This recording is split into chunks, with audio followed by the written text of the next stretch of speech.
NASA is getting ready to launch its first crewed mission around the moon since 1972.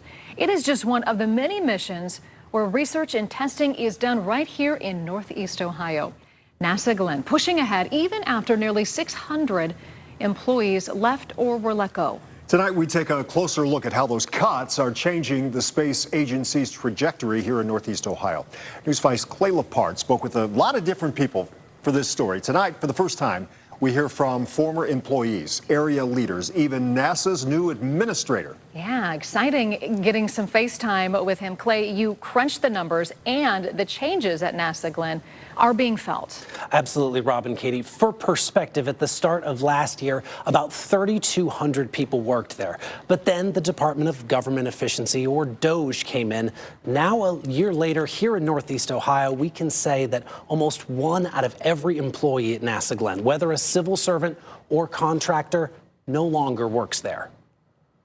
How long were you at NASA? For 17 years. 4 years and 9 months. Jeffrey Hoyt and Rod Geschke, one a civil servant, the other a contractor. This is my portfolio. Both former employees at NASA Glenn Research Center. They make up two of the about 600 people who no longer work there.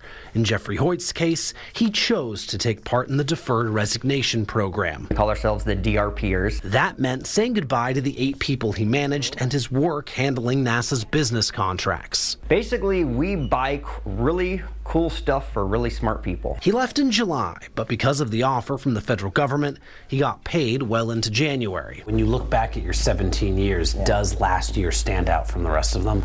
It certainly does. And if I had to say, probably the one thing that stood out is the amount of people that ended up ultimately leaving NASA. That was probably one of the best jobs I had in my career. That payout didn't happen for graphic designer Rod Geschke. It was really tough when the budget cuts came through. Because contractors like Geschke don't work with the same benefits as civil servants. We had 2 weeks and we were let go, and there was no severance and nothing else. News 5 spoke with a handful of former NASA Glenn employees, many of whom posted about leaving NASA Glenn on LinkedIn.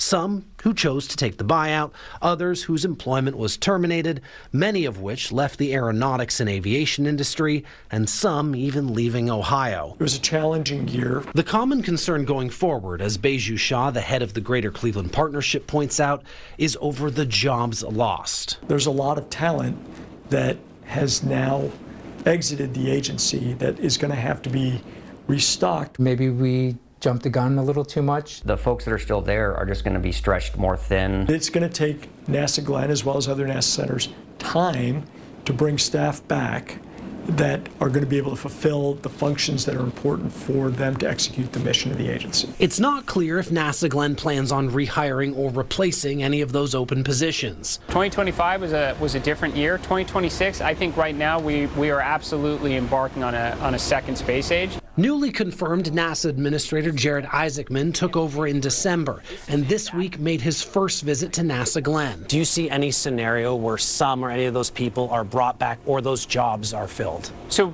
we always need the best and brightest from around the nation to contribute to NASA's world-changing mission, no doubt.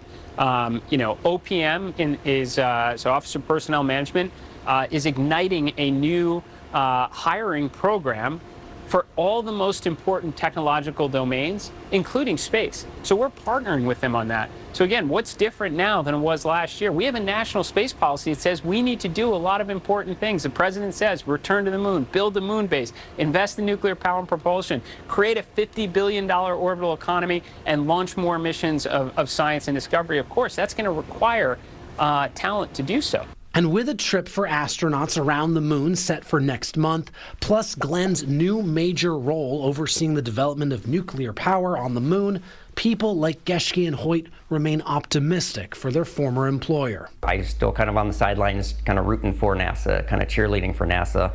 And I think NASA, there's still great things ahead. I don't know to what level and to what degree, but still I think there's going to be a positive outlook. Just might take a little time to get there.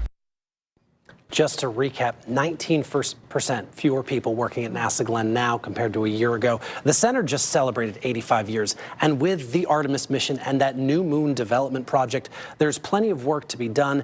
Just now interesting to see how NASA Glenn accomplishes all that with about 600 fewer people for now. Truly such a point of pride for our region, so important to our region. Important that you got to speak with the new leader. Did he say anything else that caught your ear of note? You know, there were a lot of topics we touched on, and you're going to be able to listen to that full conversation where we talk about NASA's return trip to the moon, Mars, more jobs, all of it. Just head to news5cleveland.com and look for this story. All right, looking forward to it, Clay. Thank you. To your point, it is a point of pride. Since I was a little kid, NASA's right down the street. Right, and how many stories have we done with kids who grow up wanting to work there too, you know, with that dream. So, yeah, important Thanks, stuff. Clay.